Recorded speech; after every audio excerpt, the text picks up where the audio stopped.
របៀបជាប់កាតធនាគារជាមួយ T-Moneygo ងាយៗតោះអញ្ចឹងដំបូងយើងចូលមកកាន់កម្មវិធី T-Moneygo មកបាទពេលដែលយើងចូលមកកាន់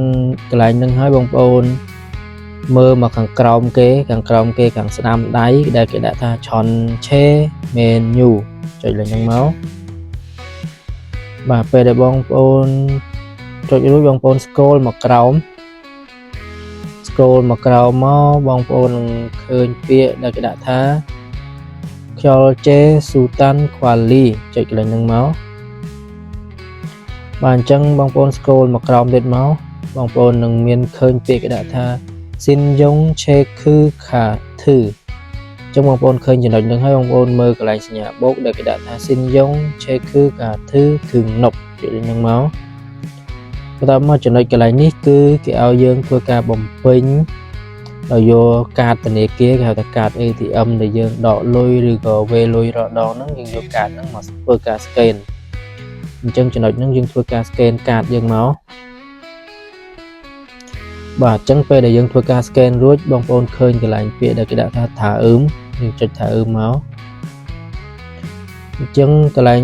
មកដល់ចំណុចមួយទៀតគឺចំណុចកន្លែង CVC Ponho គឺយើងមើលទៅលើកាត ATM របស់យើងកាតនៅខាងក្រោយដែលខាងក្រោយគឺគេមានដាក់លេខកូដ3ខ្ទង់ចុងក្រោយអញ្ចឹងបងប្អូនយកលេខកូដ3ខ្ទង់ហ្នឹងយកមកបំពេញមករួចបងប្អូនមើលកន្លែងពាក្យ Ipriok Valio ចុចហ្នឹងមកបាទបន្ទាប់ពីយើងចុចកន្លែងហ្នឹងហើយបងប្អូនមើលមកកន្លែងពាក្យចំណុចដែលគេហៅថា Khathu Pimil Ponho អញ្ចឹងកន្លែងនេះគេដាក់ថា Up to Chari ហ្នឹងគឺយើងបំពេញលេខកូដសម្ងាត់របស់យើងនៅក្នុងកាត ATM ធម្មតាកាត ATM មានលេខកូដសម្ងាត់4ខ្ទង់ពេលដែលយើងចង់ដកលុយឬក៏ដាក់លុយយើងត្រូវវាយកាតហ្នឹងវាយលេខកូដ4ខ្ទង់ទើបយើងអាចប្រើការវេលុយឬក៏ទូទាត់លុយបានណាអញ្ចឹងយកលេខកូដ4ខ្ទង់ហ្នឹងយកមកដល់បងប្អូនធ្វើការបំពេញលេខកូដខ្ទង់ដំបូងគេដែលលេខកូដលេខរៀងទី1ទី2 4ខ្ទង់ហ្នឹងយើងយកលេខខ្ទង់ដំបូងគេចំនួន2ខ្ទង់យកមកបំពេញមកបាទបន្ទាប់មកបងប្អូនមើលកន្លែង Chumin Thungnok Ponho កន្លែងនេះគឺយើងយកលេខ ID card របស់យើងយកមកបំពេញ ID card របស់យើង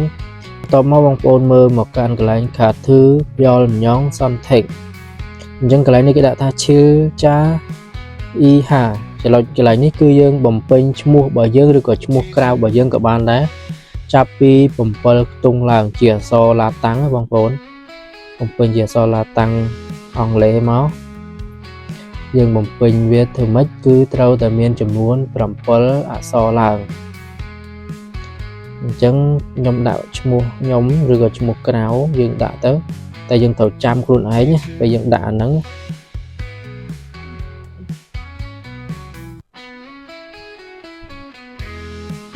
បាទអញ្ចឹងបន្ទាប់ពីយើងដាក់ហើយបងប្អូនមើលកន្លែង Change ถึง A នេះបងប្អូនចុចលើគ្រីសកន្លែងហ្នឹងមកគ្រីសវាអស់មកពេលដែលគ្រីសអស់បងប្អូនមើលមកចំណុចកន្លែង Thungnok Khaki ហ្នឹងយើងចុចកន្លែងហ្នឹងមកបាទអញ្ចឹងរបៀបភ្ជាប់របស់យើងគឺរួចរាល់អស់ហើយសូមអរគុណចំពោះការទស្សនាវីដេអូនេះសង្ឃឹមថាព័ត៌មានដែលបានបង្ហាញមានប្រយោជន៍សម្រាប់អ្នកសូម Like Share និង Subscribe ដើម្បីទទួលបានវីដេអូថ្មីៗបន្ថែមទៀតសូមអរគុណជួបគ្នាវីដេអូក្រោយបាយបាយ